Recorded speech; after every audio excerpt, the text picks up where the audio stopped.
தான் நினைச்ச ஒரு பொருள் வந்து எனக்கு கிடைக்கல அப்படின்றதுக்காக, தான் ஒத்த ஒரே மகனையே வந்து கொல்லக்கூடிய அளவுக்கு வந்து துணியிறாரு.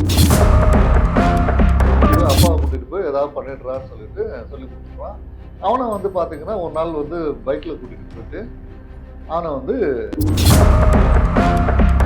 அந்த பொண்ணு வந்து உடை மாத்துற விஷயங்கள்ல, அப்புறம் வந்து கதவு சென்டர்ல வந்து பார்க்கறது, ஸோ இந்த மாரிலாம் வீட்ல யாருமே இல்லாத நேரத்துல வந்து இந்த பெரியவர் வந்து அந்த மாரி பார்க்கும்போது வந்து இந்த பொண்ணு தன்னுடைய மருமகள் மேல வந்து ஒரு ஆசை வந்து அவருக்கு வந்து ஏற்படுது. குழந்தை பொறந்துக்கும்போது வந்து பார்த்தீங்க அப்படின்னா, இவருக்கு அந்த மாமனாராகிய அவருக்கு வந்து என்ன ஆகுது அப்படின்னு சொன்னா, அப்பா அப்பான்னு தான் இவன் கூப்பிடுவான். கைய விட்டு இடுப்புல வந்து ஏதோ பண்ணிட்டு இருக்கான். இடுப்பு கிள்ளிட்டாரு. தாத்தா இல்லாத ஒரு உலகத்த அத வந்து நெனச்சு பார்க்க முடியாத அளவுக்கு வந்து கொண்டு வந்து பேரனை வளர்த்துட்டாரு. வளர்த்துட்டாரு. இவன் அந்த பேரனுக்கு வந்து தாத்தா நல்லவரு அப்படின்ற ஒரு மனநிலைய வந்து கிரியேட் பண்றாரு. உள்ளூர் செய்திகள் உங்கள் விரல் நுனியில் படிக்க பார்க்க பரவசப்படுத்துகிறது King 24x7 app. Download King 24x7.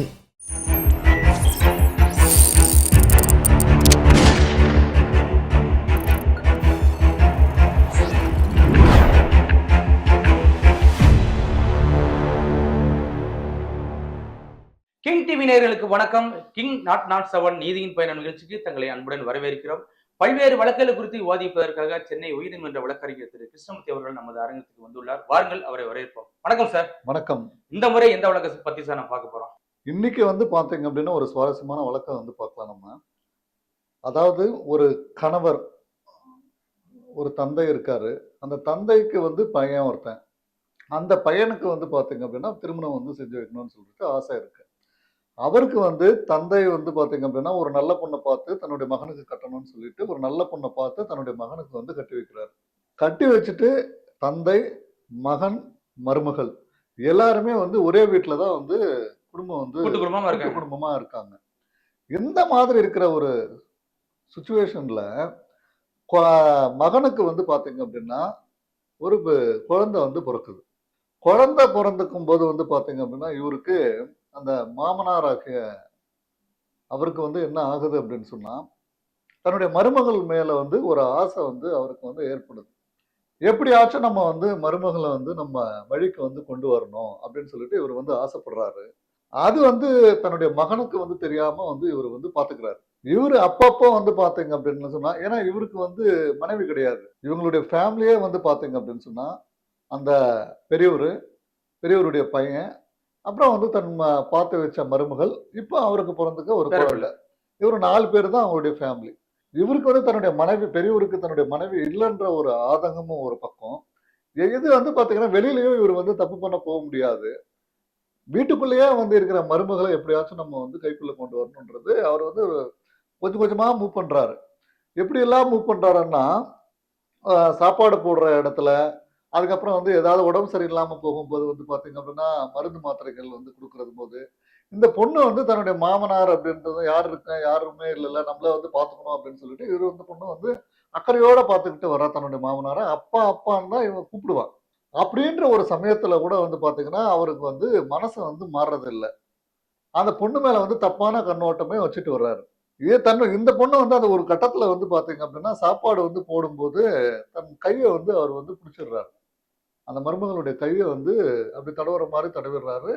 அந்த ஒரு இது வந்து இந்த பொண்ணு வந்து டக்குன்னு வந்து கைய எடுத்துருது. எடுத்து பார்த்தா வந்து இவரு சும்மா இருக்கிறதில்ல. அப்புறம் வந்து கால வந்து கீழ வந்து சீண்டி விடுறது. டைனிங் டேபிள்ல வந்து சினிமா பட உட்கார்ந்துட்டு பாணியில. இருக்கும்போது. ஆ. அப்படி வந்து பண்ணும்போது வந்து என்ன தப்பா இருக்கு அப்படின்னு சொல்லிட்டு வந்து அந்த பொண்ணு வந்து விலகிருக்கு. விலகுன உடனே இவரு வந்து பெரியவர் வந்து என்ன செய்றாரு, மருமகள் கிட்ட வந்து பார்த்தீங்கன்னா, "பாரு எனக்கு வந்து சரியா செய்ய மாட்டேங்கிறா" அப்படின்னு சொல்லிட்டு வந்து தன்னுடைய பையன்கிட்ட வந்து சொல்றது. பையன் வந்து என்ன, அப்பா வந்து நம்ம நம்ம தானே பார்த்துக்கணும். ஸோ அப்பாவுக்கு வந்து யார் இருக்காங்க அப்படின்னு சொல்லிட்டு தன்னுடைய மனைவி கிட்ட வந்து சொல்றாரு அந்த பையன். "இத பாரும்மா, அப்பாவுக்கு வந்து யாருமே கிடையாது, மனைவி கிடையாது. நீ வந்து சின்ன சின்ன விஷயத்துக்கெல்லாம் வந்து நீ தப்பா எடுத்துக்காத. அவர் அந்த மாரிப்பட்ட ஆள் கிடையாது. வயசானவரு. வயசானவரு. ஸோ நீ வந்து பார்த்தீங்கன்னா, அப்பாவ வந்து நல்ல விதமாவே பார்த்துக்கோ. நீயும் அப்பான்னு தான் நீ பார்த்துட்டு இருக்க. நீ அந்த கண்ணோட்டத்திலேயே இருந்துகிட்டு வந்து நீ பாரு. வேற ஒரு கண்ணோட்டத்துல நீ பார்க்காத. தப்பா இருந்தா கூட நம்ம வந்து அப்பாவ வந்து திருத்திடலாம். நீ நீ பார்க்குற பார்வையில தப்பா இருந்தா கூட, அப்பாவ கொஞ்சம் கொஞ்சமா நம்ம மாத்திடலாம். அப்படின்னு சொல்லிட்டு தன்னுடைய மனைவிக்கு வந்து அட்வைஸ் பண்றாரு, ஆறுதல் பண்றாரு. இருந்தாலும் வந்து பாத்தீங்கன்னா, இல்ல நான் இத்தனை நாள் நான் பண்ணலையா? இப்ப வந்து இந்த மாதிரி பண்ணிட்டு வர்றாரு. இது தப்பா இருக்கு அப்படின்னு சொல்லிட்டு வந்து மனைவி வந்து மறுபடியும் வந்து சொல்றா, அழறா, எல்லாத்தையும் பண்றா. இருந்தாலும் வந்து தன்னுடைய அந்த கணவன் வந்து ஏத்துக்கிறது இல்ல. அப்பா மேல பொய் சொன்ன உடனே, பொய் சொல்றா போல இருக்கு இவ. அப்பா வந்து எங்கேயாவது தொரத்தணும் போல இருக்கு அப்படின்ற மாரி இவ பிளான் பண்றா போல இருக்கு அப்படின்னு சொல்லிட்டு அவன் வந்து கேட்கறது இல்ல. கொஞ்சம் கட்டணம் ஆன உடனே கொஞ்சம் கொஞ்சமா என்ன ஆகுது அப்படின்னு சொன்னா, அப்புறம் வந்து அந்த பொண்ணு வந்து உடை மாத்துற விஷயங்கள்ல, அப்புறம் வந்து கதவு சென்டர்ல வந்து பாக்குறது. ஸோ இந்த மாரி எல்லாம். வீட்ல யாருமே இல்லாத நேரத்துல வந்து இந்த பெரியவர் வந்து அந்த மாரி பார்க்கும்போது வந்து இந்த பொண்ணுக்கு யார் இருக்கா? இப்போ வந்து கதவு தொறக்கிற மாரியே இருக்கு அப்படின்னு போய் பார்க்கும்போது அங்க யாரும் இருக்க மாட்டாங்க. இப்படி சின்ன சின்ன விஷயங்கள அவர் திருட்டுத்தனமா அப்படியே பார்த்துட்டே இருக்காரு. திருட்டுத்தனமா வந்து அந்த பொண்ண வந்து வாட்ச் பண்ணிட்டே வர்றாரு. வாட்ச் பண்ணிட்டே வரும்போது இந்த பொண்ணுக்கு வந்து பயங்கரமா சந்தேகப்பட்டுட்டு சாப்பாடு சரியா போடுறதில்ல. சாப்பாடு போட்டாலும் சாப்பாடு எடுத்துட்டு போய் டைனிங் டேபிள்ல வச்சுக்கிட்டு நீங்க வந்து சாப்பிடுங்க அப்படின்னு சொல்லிடுறது. இது வந்து அப்படியே வந்து பையன்கிட்ட வந்து சொல்லிட்டே வர்றாரு. உன் பொண்ணு உன் ஒய்ஃப் வந்து பாத்தீங்கன்னா, இப்ப என்ன வந்து சரியா பாத்துக்கிறது இல்ல. என்ன கவனிக்கவே மாட்டேங்கிறா. சாப்பாடும் சரியா போடுறதில்ல. நானே தான் எடுத்து போட்டுக்கிறேன். நீ வந்து ஆஃபீஸ் போயிடுற. வீட்ல என்ன நடக்குதுன்றதே தெரியல. அப்படின்னு சொல்லிட்டு பையனுக்கு வந்து சொல்லிட்டே வர்றாரு. பையன் அப்படியே கொஞ்சம் கொஞ்சமா ட்ரிகர் ஆகி மனைவி கிட்ட வந்து சண்டை போடுறது அப்பப்போ. இவங்க 2 பேருக்குள்ள பிரச்சனையே இல்ல. இவரு வந்து கொஞ்சம் கொஞ்சமா ஏத்து குடுத்து இவருக்குள்ள சண்டை வருது. இருந்தாலும் வந்து அந்த மனைவி வந்து பாத்தீங்கன்னா, என்னதான் பண்றது நம்ம? நம்ம வந்து கணவருக்கு என்னதான் சொன்னாலும் இவருக்கு புரிய மாட்டேங்குது அப்படின்னு சொல்லிட்டு ரொம்ப வந்து கஷ்டப்பட்டுட்டு உட்காந்துருக்கான். அப்புறம் வந்து என்ன ஆகுதுன்னா, அந்த அந்த குழந்தை இருக்குல்ல, அவனும் வந்து கொஞ்சம் கொஞ்சமா வளர்றான். இப்படியே வந்து பார்த்தீங்க அப்படின்னு சொன்னா, ஒரு 5 வருஷம்ன்றது 10 வருஷம் ஆகுது அந்த பையனுக்கு. 10 வருஷம்ன்றது 15 வருஷம் ஆகுது. இப்படியே 15 வருஷ பையன் ஆயிட்டான். அவனுக்கு வந்து என்ன பண்றது? ஸோ பையன் மூலியமா சொல்லி ஃபர்ஸ்ட் வந்து அந்த பொண்ணு வந்து அந்த பெரியவரு அந்த பொண்ண வந்து அப்ரோச் பண்ணான். அங்க வேலை நடக்கல. அடுத்து வந்து பார்த்தீங்கன்னா, பையன்கிட்ட சொல்லி எப்படியாச்சும் நம்ம கண்ட்ரோல்குள்ள கொண்டு வரணும்னு பார்த்தாரு. அப்பவும் வந்து கண்ட்ரோல்க்குள்ள வரல அந்த பொண்ணு. அதுக்கப்புறம் வந்து பார்த்தீங்கன்னா, "என்ன இது எப்ப பார்த்தாலும் வந்து இந்த மாரி சொல்லிட்டே வர்றா. ஏதோ பிரச்சனை இருக்கிற மாரி தெரியுதே!" அப்படின்னு அவனும் ஒரு கட்டத்தில வந்து யோசிக்க ஆரம்பிக்கிறான். யோசிக்க ஆரம்பிக்கும்போது ஒரு நாள் எதர்த்தையா வரும்போது வந்து பார்த்தீங்க அப்படின்னா, உடம்பு சரியில்லன்னு சொல்லிட்டு ஒரு மாத்திரை எடுத்துட்டு போய் வைக்கிறான். ஆனா வந்து பார்த்தீங்கன்னா, மாத்திரை அவர் சாப்பிடல. ஆனா உடம்பு சரியில்லன்னு சொல்லி நடிக்கிறாரு. ஸோ முக்கியமா இந்த பொண்ணு வந்து சேவை செய்யணுன்றத பார்க்குறாரு. அப்ப இவரு வந்து அப்படியே போயிட்டு வந்து மறுபடியும் திரும்பும்போது வந்து கை விட்டு இடுப்புல வந்து ஏதோ பண்ணிட்டு இருக்கான். இடுப்பு கிள்ளிட்டாரு. பண்ணிட்டு இருக்கும்போது இவன் வந்து பார்த்துடுறான் பையன். "அப்பா இல்ல நீ பண்றது தான் தப்பு. இல்ல டாக்டர கூப்பிடுறேன்னு சொன்னாலும் நீங்க வேண்டான்றீங்க. நானே இப்ப கண்ணால பார்த்துட்டேன். அவ சொன்னதெல்லாம் உண்ம. நீ பண்றது வந்து தப்பு. ஸோ உன்ன வந்து நீ திருத்திக்கோ. திருத்திக்கல அப்படின்னா ரொம்ப கஷ்டம். உன்ன எடுத்துட்டு போயிட்டு வந்து முதியோர் இல்லத்துல வந்து நாங்க வந்து சேர்க்கிறத தவிர வேற வழி தெரியல எங்களுக்கு." அப்படின்னு சொல்லிட்டு பையன் வந்து ஓப்பனா பேசிடுறான். ஓப்பனா பேசின உடனே பையன் அவன் வந்து அப்படியே வந்து தன்னுடைய பாசமழைய கொட்டி, "நான் அப்படி வளர்த்தேன், நான் உன்னை இப்படி வளர்த்தேன். நீ என்ன வந்து இப்படி பண்றியா? இதுக்காக தான் நான் உன்ன வளர்த்தனா? என் மேலயே இதுக்காக தான் சந்தேகப்படுறியா? என் மேலயே சந்தேகப்படுறியா?" அப்படின்றதெல்லாம் இவன் பேசிட்டே வர்றாரு. அப்புறம் கொஞ்சம் கொஞ்சமா ஆர்குமென்ட் ஆகி, அது ஒரு பெரிய கட்டத்துல, "இல்ல உன்ன வந்து ஒரு முதியோர் இல்லத்துல தான் சேர்க்கணுன்ற கட்டத்துக்கு வந்துட்டு, வாங்க போலாம்." அப்படின்னு சொல்லிட்டு, ஒரு நாள் கூட்டிட்டு போற சிச்சுவேஷனுக்கு வர்றாரு. ஸோ இதுக்கு மேல விட்டா இவன வந்து சரிப்பட்டு வராது. இவன் இருந்தா தானே பிரச்சனை. அப்படின்னு சொல்லிட்டு வந்து அவரு வந்து முடிவு பண்றாரு. இதுக்கு அவர் வந்து என்ன பிளான் பண்ணிட்டு வர்றாரு அப்படின்னா, தன்னுடைய பேர குழந்தை மேல அதிகமா பாசம் இருக்கிற மாரி சின்ன வயசுல இருந்தே வந்து நல்லா வளர்த்துட்டு வர்றாரு. இல்ல பொதுவாவே இந்த பேரப்பிள்ளை மேல தாத்தாக்கு பாசம் அதிகமா தாத்தாக்கு வந்து இருக்கும். பாசம் இருக்கும். பேரப்பிள்ளைகள் வந்து தாத்தா கிட்டயும் வந்து நல்லா வந்து பழகிடுவாங்க. அப்புறம் கொஞ்சம் கொஞ்சமா தாத்தா என்ன சொல்றானோ, அதுக்கு அதுக்கு தகுந்த மாரி அந்த பையன் அந்த பேரக்குழந்தை ஆடுறதுக்கு ஆரம்பிச்சுடுறான். அப்ப ஏன்னா, பசங்க வந்து பார்த்தீங்க அப்படின்னா, வளரும்போது அப்பா, அம்மா வந்து கண்ட்ரோல் பண்ணுவாங்க. "நீ அத பண்ணாத, நீ இத பண்ணாத, நீ இத சாப்பிடாத, அத சாப்பிடாதன்னு" சொல்லிட்டு. தாத்தா வந்து என்ன செய்வாங்க, ஜெனரலாவே வந்து பார்த்தீங்கன்னா, அப்பா, அம்மா எது வேண்டான்னு சொல்றாங்களோ, அதெல்லாம் வந்து இவங்க வாங்கி குடுப்பாங்க. இந்த மாரியே வந்து அந்த பேரப்பிள்ளை ஆசைப்பட்டுச்சுன்னு சொல்லி வாங்கி குடுப்பாங்க. வாங்கி குடுப்பாங்க. அதே வந்து இவரு வந்து மிஸ்யூஸ் பண்ணிக்கிறாரு, இந்த பெரியவரு. எப்படி அப்படின்னா, இந்த பெத்தவங்க வேண்டான்னு சொல்றதெல்லாம் இவரு வந்து செஞ்சு குடுக்குறது. இந்த பையன வந்து நம்ம கண்ட்ரோலுக்குள்ள கொண்டு வரணும்னு சொல்லிட்டு வந்து கொஞ்சம் கொஞ்சமா அப்புறம் சொத்து, இவரு வந்து வர பென்ஷன் காசு எல்லாத்தையும் வந்து அந்த பையன் மேல வந்து இது விட்டே வர்றது. தாத்தா இல்லாத ஒரு உலகத்த அத வந்து நெனச்சு பார்க்க முடியாத அளவுக்கு வந்து கொண்டு வந்துட்டாரு. பேரனை வளர்த்துட்டாரு. வளர்த்துட்டாரு. அந்த பேரனுக்கு வந்து தாத்தா நல்லவரு அப்படின்ற ஒரு மனநிலைய வந்து கிரியேட் பண்ணிட்டாரு. அதுக்கப்புறம் கொஞ்சம் கொஞ்சமா வந்து பார்த்தீங்கன்னா, இவரு வந்து தன்னுடைய மகன், அதாவது அந்த இவர் பெரியவருடைய பையன் சண்டை போடுறது இதெல்லாம் வந்து பாத்தீங்கன்னா பேர குழந்தைகளுக்கு அப்படியே வந்து இன்ஜெக்ட் பண்ணிட்டே வர்றாரு. பாடுறா உங்க அப்பாவை நான் அப்படி கஷ்டப்பட்டு வளர்த்தேன், நான் இப்படி கஷ்டப்பட்டு வளர்த்தேன். இன்னைக்கு வந்து பார்த்தோன்னா என்னையே வந்து துரத்துறாரு, என்கிட்டயே வந்து சண்டை போடுறாரு, என்னைய அடிக்க வராரு. என்ன வந்து அடிக்க வர்றாரு, திட்டுறாரு, இந்த மாதிரிலாம் பண்றாரு அப்படின்னு சொல்லிட்டு அப்படியே கொஞ்சம் கொஞ்சமா வந்து பையன்கிட்ட சொல்லும்போது, ஏன்பா தாத்தாவை திட்டுறீங்க அப்படின்னு சொல்லிட்டு அவனும் கேட்க ஆரம்பிச்சிடுறான். அப்புறம் அவங்க 2 பேருக்குள்ள பையன்கிட்ட வந்து சொல்ல முடியுமா இவரு? இந்த மாதிரி பிரச்சனை இருக்குடா அப்படின்ட்டு சொல்ல முடியல. அப்படியே கொஞ்சம் கொஞ்சமா போயிட்டு வந்து பார்த்தீங்கன்னா, அப்புறம் வந்து இவன் வந்து சினிமாவுக்கு போணுன்றான். அப்புறம் ஜாலியா இருக்கணுன்றான். இல்ல பசங்ககிட்ட சேரணுன்றான். இதெல்லாம் வந்து இவர் தடுக்கிறாரு. ஒரு கட்டத்துல வந்து பார்த்தீங்கன்னா, எனக்கு ஒரு பைக் வேணும்னு அவன் கேட்கிறான். கேட்கிற பைக் வந்து பார்த்தீங்க அப்படின்னா, ரூ. 1,00,000 பைக்கு. நான் வந்து வாங்கி கொடுக்க முடியாதுன்னு சொல்லிட்டு, அப்பா வந்து பிடிவாதமா மறுத்துடுறாரு இருக்காரு. மறுத்துடுறாரு. அந்த நேரத்துல 1,00,000 என்ன போனா போது அப்படின்னு சொல்லிட்டு தாத்தா வந்து வாங்கி குடுத்துடுறாரு. வாங்கி குடுத்த உடனே, தாத்தா இவ்ளோ நமக்கு பண்றானே, அப்பா தான் வந்து கெட்டவரு அப்படின்றத வந்து அவன் டிசைட் பண்றான். டிசைட் பண்ணிட்டு, தாத்தா என்ன சொல்றாரு, தாத்தாவுக்கு வந்து கை வச்சான்னா, இவன் போய் அப்பான்னு அடிக்கிறது. இந்த அளவுக்கு வந்து கொண்டு வந்துட்டாரு. இந்த மகனுக்கு வந்து பார்த்தீங்க அப்படின்னா, அதாவது பிரச்சனையே திசை திருப்பிட்டாரு இப்போ. இப்போ அப்பா பையனுக்கு வந்து இருக்கிற ப்ராப்ளம் மாரி இவரு கொண்டு வந்துட்டாரு. பேர குழந்தைய அவர் சைடு இழுத்துட்டாரு பெரியவரு. இந்த கட்டத்துல வந்து பார்த்தீங்க அப்படின்னு சொன்னா, இழுத்துட்டு அடிக்க வரும்போது, "இல்ல இதுக்கு மேல உன்ன உட்கார வச்சுட்டு இருந்தா வேஸ்ட்டு.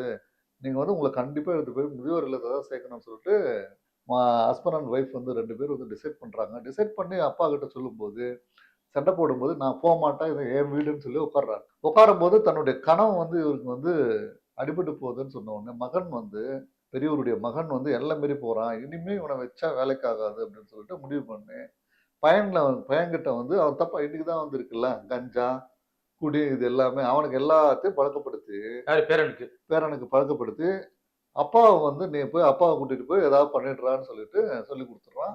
அவனும் வந்து பார்த்தீங்கன்னா, ஒரு நாள் வந்து பைக்ல கூட்டிட்டு போயிட்டு, அவன வந்து எப்படியோ தள்ளியோ, கில்லியோ கொன்னுடுறான். கொன்னுட்டு வந்து என்ன செய்றான் அப்படின்னா, மறுபடியும் வந்து வீட்டுக்கு வந்து பார்த்தீங்க அப்படின்னா, அப்பா எங்க போனாரோ தெரியலன்னு சொல்லிட்டு வந்து அம்மாகிட்ட வந்து சொல்லிடுறான். தாத்தாவுக்கும், பேரனுக்கும் மட்டும் தான் தெரியும் இந்த பிரச்சனை என்னன்றது. கடைசில என்ன ஆகுது அப்படின்னு சொன்னா, அந்த பையனே வந்து இந்த அம்மா வந்து தன்னுடைய கணவன் காணல அப்படின்னு சொல்லிட்டு இந்த அம்மா போய் போலீஸ்ல வந்து கம்ப்ளைண்ட் குடுக்குது. கம்ப்ளைண்ட் குடுக்கும்போது வந்து பார்த்தீங்கன்னா, போலீஸ் வந்து அந்த பையனையும், அ அந்த பெரியவரையும் வந்து என்கொயரி பண்றாங்க. இந்த அம்மாவையும் என்கொயரி பண்றாங்க. எல்லாரும் என்கொயரி பண்ணுங்க அப்போ. என்கொயரி பண்ணும்போது வந்து இவங்க மனைவி சொல்றது வந்து தன்னுடைய ஸ்டாண்ட்ல வந்து நிக்கிறா. அப்புறம் வந்து இவளுக்கு வந்து சந்தேகம் வருது. எனக்கு இந்த மாமனார் மேல தான் எனக்கு சந்தேகம் இருக்குன்னு சொல்லிட்டு. போலீஸ்ல சொன்ன உடனே வந்து போலீஸ் வந்து மாமனார வந்து டார்கெட் பண்றாங்க. டார்கெட் பண்ணும்போது வந்து பார்த்தீங்கன்னா, அவன முன்னுக்கு பின்னா வந்து முரணா வந்து அவன் சாட்சி சொல்றான். அப்புறம் வந்து பேர குழந்தையும் வந்து பார்த்தீங்க அப்படின்னா, முன்னுக்கு புறணா வந்து சாட்சி சொல்லும்போது, அப்புறம் கடைசில வந்து, "ஆமா நான் தான் கூட்டிட்டு போனேன். நான் கல்ல போட்டு கொன்னுட்டேன்." அப்ப அவன் "ஏன்டா நீ கொன்ன?" அப்படின்னா, "எனக்கு தெரியல." "எப்புட்றா தெரியலன்னு?" சொல்லும்போது, "நான் எனக்கு வந்து கஞ்சா வந்து எங்க தாத்தா வந்து குடுத்துட்டு இருக்காரு. எனக்கு பழக்கப்படுத்திட்டாரு. நான் அதுக்கு நான் வந்து போதைக்கு அடிக்ட் ஆயிட்டேன். அடிக்ட் ஆயிட்டேன். ஸோ அவர் சொன்னதெல்லாம் நான் வந்து செய்றேன். என் தாத்தா வந்து எனக்கு வந்து நல்லது பண்ணிட்டே வந்தாரு." அப்படின்னு சொல்லிட்டு அவன் எல்லா உண்மையும் வந்து போலீஸ்ல வந்து சொல்லிடுறான். அப்புறம் 2 பேரையும் அதாவது பையனும் வந்து 18 வயசு வந்து நெருங்குது அப்படின்றதுனால, ஸோ இந்த பேர பையனையும், அப்பாவையும் 2 பேரையும் தூக்கி ஜெயில்ல போடுறாங்க. அப்புறம் இந்த அம்மா தான் தனிமையா வந்து நிக்குது. கேஸஸ் வந்து இது பண்ணுது. கடைசில வந்து பார்த்தீங்க அப்படின்னா, தன்னுடைய பையன வந்து தப்பா நடத்தி, அவன தூண்டி, ஒண்ணும் தெரியாத ஒரு பையன வந்து ஒரு குற்றவாளியா ஆக்கியிருக்காரு இவன். அதாவது வந்து தப்பு செய்றவன விட, தப்பு செய்ய தூண்டவனுக்கு தூண்டுறவனா? தான் வந்து தண்டனை குற்றவாளி அதிகம். தண்டனை அதிகம். அப்படின்னு சொல்லிட்டு வந்து கோர்ட்ல வந்து நிரூபணமாகி, அந்த பெரியவர வந்து ஜெயில்ல வச்சுட்டு, இந்த பையன வந்து ரிலீஸ் பண்றாங்க. அந்த பையன் வந்து பார்த்தீங்க அப்படின்னா, அப்புறம் அம்மா கூட வந்துட்டு, தான் பண்ணதெல்லாம் தப்பு அப்படின்னு சொல்லிட்டு அவனுக்கு அப்பதான் தெரிய வருது. டேய் தாத்தா வந்து என்ன இந்த மாரிலாம் பண்ணாரு. நீ சின்ன பையனா இருந்தா உன்கிட்ட வந்து இதெல்லாம் சொல்ல முடியல நானு. ரொம்ப வருஷமா இது போயிட்டு இருந்துச்சு. இது ரொம்ப வருஷமா போயிட்டு இருந்தது. அவன் வந்து அவரு பெரியவர் வந்து பார்த்தீங்கன்னா, உன்ன வந்து பகடைக்காயா யூஸ் பண்ணி உன்ன வந்து இது பண்ணிட்டாரு. நான் கோர்ட்ல சொன்னதெல்லாம் வந்து உண்மை. அப்படின்னு சொல்லிட்டு பையன வந்து புரிய வச்சு, பையன வந்து அந்த அடிக்ட்ல இருந்த அந்த கஞ்சால இருந்து அப்படியே வந்து தன்ன மாத்தி, அதுக்கப்புறம் இவங்க 2 பேரும் வந்து இப்ப வந்துட்டு இருக்காங்க. அந்த பெரியவரு இப்போ ஜெயில்ல இருக்காரு. அதாவது பெரியவரு வந்து பார்த்தீங்க அப்படின்னா, அதாவது சிற்றின்பம் தானே. இந்த சிற்றின்பத்துக்கு வந்து அடிக்ட் ஆயிட்டு, தான் நெனச்ச ஒரு பொருள் வந்து எனக்கு கிடைக்கல அப்படின்றதுக்காக, தான் ஒத்த ஒரே மகனையே வந்து கொல்லக்கூடிய அளவுக்கு வந்து துணியிறாரு. அதாவது தந்தை ஸ்தானத்துல இருந்து தன்னுடைய மருமகள பார்த்துக்க வேண்டிய பொறுப்புல இருந்து, அவர் தவறி போய் அந்த தன்னுடைய மருமகளையே வந்து அடையாம நினைக்கிறாரு. அடையணும்னு நினைக்கிறது வந்து தப்பு. அப்படி அடையணும்னு நினைச்சதுக்கு உண்டான தண்டனை இன்னைக்கு வந்து அவர் வந்து ஜெயில்ல இருக்காரு. இதுதான், அதாவது தப்பு பண்றவங்களுக்கு என்னைக்குமே தண்டனை இருக்கு. தான் நினைச்சதை தான் வந்து நடத்திக்கணும். தான் தான் வந்து பெரிய ஆளு அப்படின்னு நினைக்கிறவங்களுக்கு இந்த ஒரு கேஸ் வந்து ஒரு மிகப்பெரிய ஒரு உதாரணம். இல்ல எத்தனை ஆண்டுகளா சார் அந்த வழக்கு நடந்துருக்கு? இது வழக்கு வந்து பாத்தீங்க அப்படின்னா ஒரு 3 வருஷத்திலேயே முடிவுக்கு வந்துருச்சு. ஏன் அப்படின்னு சொன்னா அப்படின்னா, சாட்சி கரெக்ட்டா இருக்கு. அந்த அம்மா கரெக்ட்டா இருக்கு. எவிடன்ஸ் அவன் பையன வந்து பாத்தீங்க அப்படின்னா, சாட்சி வந்து உண்மையான்னு சொல்லிட்டு சொல்லிடுறான். எப்படி சொல்றான் அப்படின்னா, இல்ல அந்த பையன் தாத்தா வந்து 18 வயசுக்கு உட்பட்டு தானே இருப்பாப்ல. 18 வயசு ஆயிடுச்சு. அந்த கொலை கேஸ் நடக்கும்போதே அவனுக்கு வந்து 18 வயசு ஆயிடுச்சு. 18 வயசு ஆன உடனே என்ன ஆகுது அப்படின்னா, அவன் வந்து தன்னுடைய நான் வந்து பண்ணல. என்ன தாத்தா தான் வந்து இந்த மாரி பண்ண சொன்னாருன்றத அவன் வந்து ஓப்பனா கோர்ட்ல வந்து சொல்லிட்டான். சொன்ன உடனே எனக்கு கஞ்சா தான் குடுத்தாரு. அவன் கஞ்சா வந்து சாப்பிட்டதுனால வந்து பார்த்தீங்கன்னா, தான் சுயநலம்ல நான் இல்ல. என்ன வந்து இவரு இந்த மாரி பண்ணி, நான் வந்து இந்த மாரி பண்ணிட்டேன் அப்படின்னு சொல்லிட்டு அவனும் உண்மைய சொன்னதுனால, கேஸ் வந்து ஈஸியா முடிஞ்சிருச்சு. அப்புறம் இவன வந்து ரிலீஸ் பண்ணிட்டாங்க. சின்ன பையனா இருக்கான். இவனுடைய லைஃப் வந்து இது பண்ணக்கூடாது அப்படின்றதுனால அவன ரிலீஸ் பண்ணி, தாத்தா வந்து உண்மையான தப்பு. அங்க கேஸுக்கு போன பிறகு தான் தெரிஞ்சது, இந்த அம்மா மருமகளுக்கு உண்டான வந்து டார்ச்சர் குடுத்திருக்காரு. அத பேஸ் பண்ணி தான் வந்து தன்னுடைய மகனையே வந்து சாகடிச்சிருக்காரு. இந்த மாரி வந்து இருக்கிற ஒரு மனுஷன வந்து வெளில விட்டா தப்புன்னு சொல்லிட்டு, அவனுக்கு வந்து தண்டனை குடுத்து முடிச்சுட்டாங்க. ஏன்னா இந்த இடத்துல மகன் வந்து அந்த பேரக்குழந்தை வந்து பார்த்தீங்க அப்படின்னா, உண்மைய ஒத்துக்கிட்டதுனால, 2வது தன்னை தூண்டி தான் எனக்கு வந்து இந்த என்னோட அப்பாவையும் கொலை பண்ண வச்சிருக்காரு. என் அம்மா வந்து ரொம்ப பாவம். உங்க அம்மா கஷ்டப்பட்டுட்டு இருக்கு அப்படின்னு சொல்லிட்டு 2 பேருமே வந்து கோர்ட்ல வந்து சொன்னதுனால ஈஸியா வந்து கேஸ் முடிச்சு. இங்க ஆர்குமெண்ட்க்கு ஒண்ணும் இல்லையே. போலீஸும் தன்னுடைய கடமைய வந்து செஞ்சது. ஸோ சீக்கிரமா கேஸ் வந்து முடிஞ்சிருச்சு. சார் இப்ப அப் நீங்க இந்த வழக்கு மாரி பார்த்தீங்கன்னா, தொடர்ச்சியா வந்து இது மாரி இந்த கள்ளத்தனமான உறவுகள்லாம் இன்னைக்கு அதிகமாயிட்டே இருக்கு. அதுக்கு என்ன மெயினா காரணம் சார்? மெயினா வந்து காரணம் அப்படின்னு சொல்லி பார்த்தீங்க அப்படின்னா, இன்னைக்கு இருக்கிற ஒரு சமூக சூழல்கள் தான் வந்து காரணம். எத பார்த்தாலும் வந்து கவர்ச்சிய தான் வந்து இன்னைக்கு வந்து எடுத்துட்டு போறாங்களே தவிர, ஒரு நல்ல விஷயம் இது அப்படின்றத வந்து யாரும் காட்டல. இப்ப நம்ம ஒரு பேப்பர் தொறந்தாலும் சரி, ஒரு டிவி தொறந்தாலும் சரி, ஒரு யூடியூப் சேனல் எதுவா இருந்தாலும் சரி, ஒரு கவர்ச்சியா இருக்கணும். அதாவது உடை மாத்துறதுலேருந்து எல்லாமே வந்து பார்த்தீங்க அப்படின்னா, இன்னைக்கு கவர்ச்சிய தான் வந்து மேலோட்டமா காட்டுறாங்க. இந்த கவர்ச்சிய வந்து காட்ட என்ன ஆகுது அப்படின்னா, நல்லவங்களுடைய புத்தி கூட வந்து பார்த்தீங்க அப்படின்னா, தடுமாற செய்யுது. பார்வையே தப்பா போற மாரி இருக்கு. தப்பா போற மாரி இருக்கு. ஒரு கடிவாளம் பண்றதே கிடையாது. அன்னைக்கு வந்து பார்த்தீங்க அப்படின்னா, இப்படிதான் வாழணும்னு சொல்லிட்டு ஒரு வாழ்க்கை இருந்தது. பெரியவங்க பயப்பட்டாங்க. தன்னுடைய மனசாட்சிக்கு பயப்பட்டாங்க. இன்னைக்கு வந்து பார்த்தீங்க அப்படின்னு சொன்னா, யார வேணாலும், எத வேணாலும் அடையலாம். காசு இருந்தா. அப்படின்ற வட்டத்துக்கு வந்து போயிடுச்சு. அப்படின்னு போறதுனால வந்து என்னன்னா, இந்த மாரி இந்த தப்புகள் எல்லாமே வந்து சர்வசாதாரணமா ஆகுது. இல்ல பொதுவா வந்து இந்த பெண்களுடைய ட்ரெஸ்ஸிங் கோடே தப்பா இருக்கு அப்படின்னு ஒரு குற்றச்சாட்டு இருக்கு சார். அது உண்மையா?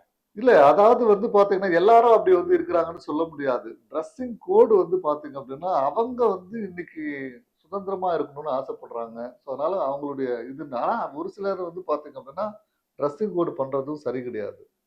நம்ம டிரெஸ் பண்றதே மத்தவங்க பார்க்கணும் அப்படின்றதுக்காக தான் டிரெஸ் பண்றாங்க. அந்த மாரி கட்டம் வரும்போது, அப்போ மத்தவங்க வந்து அட்ராக்ஷன் பண்றாங்க. பிரச்சனைகள தானே வந்து வர வச்சுக்கிறாங்க.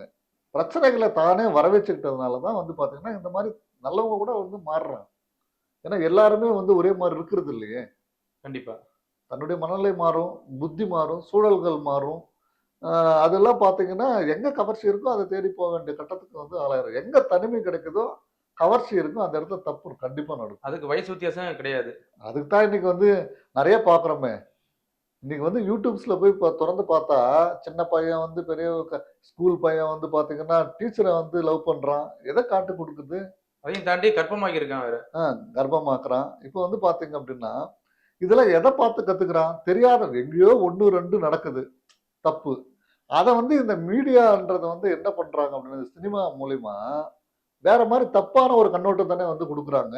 இளைய சமுதாயமே கெட்டு போகுது. அதாவது ஒரு 10வது படிக்கிற ஒரு பையன் வந்து டீச்சர போய் லவ் பண்றான் அப்டின்னா, அப்ப அவனுடைய மனநிலை என்ன?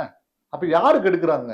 ஒரு டீச்சர வந்து பார்த்தீங்க அப்டின்னா, நல்ல விஷயங்கள சொல்லிக் குடுக்குற ஒரு டீச்சர், தப்பான ஒரு விஷயத்த வந்து இந்த சமுதாயத்துக்கு வந்து சொல்லிக் குடுக்குறாங்க. யார் பண்ண தப்பு?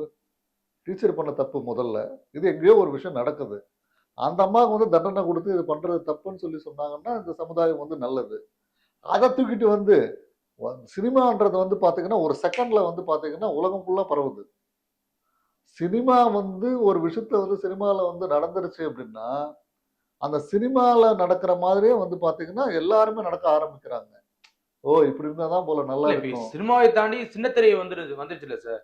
இப்போ வந்து எல்லாமே ட்ரெஸ்ஸிங் கோடா இருக்கட்டும், அந்த முதலியர் காட்சியா இருக்கட்டும், இது ஓப்பனா காட்டுறாங்கல்ல சார். இப்ப சின்ன திரையோட காட்டுறாங்கல்ல. எல்லாருமே வந்து தப்பு தப்பா தானே போயிட்டு இருக்கு. அத விட வந்து பார்த்தீங்கன்னா, இப்போ ரீல்ஸ்ன்னு வேற ஒண்ணு வருது. ஷார்ட்ஸ். ரீல்ஸ் இந்த ஃபோன்ல. சின்ன சின்ன குழந்தைகள் கையில கூட இந்த ஃபோன குடுத்துட்டு, அவன் வந்து அப்படியே இது பண்றான். அதுல உள்ள என்ன தப்பி தவறி வந்து இது மாரி வந்து ஏதாவது ஒண்ணு சின்ன குழந்தைகள் கையிலயும் கிடைச்சிடுது. மாட்டுது. கண்ல வந்து பார்க்குறாங்க.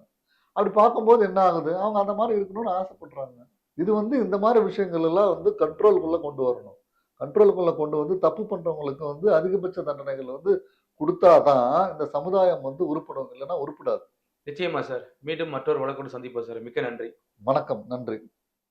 உள்ளூர் செய்திகள் உங்கள் விரல் நுனியில் 200 கோடி பார்வையாளர்களை கடந்து கிங் 24/7 ஊடகம் செய்தி, பொழுதுபோக்கு, உடல் நலம், தன்னம்பிக்கை, வேலைவாய்ப்பு, சினிமா செய்திகளை படிக்கவும் பார்க்கவும் பரவசப்படுத்தவும் ஒருங்கிணைந்த செயலியை அறிமுகப்படுத்துகிறது. Download king 24/7.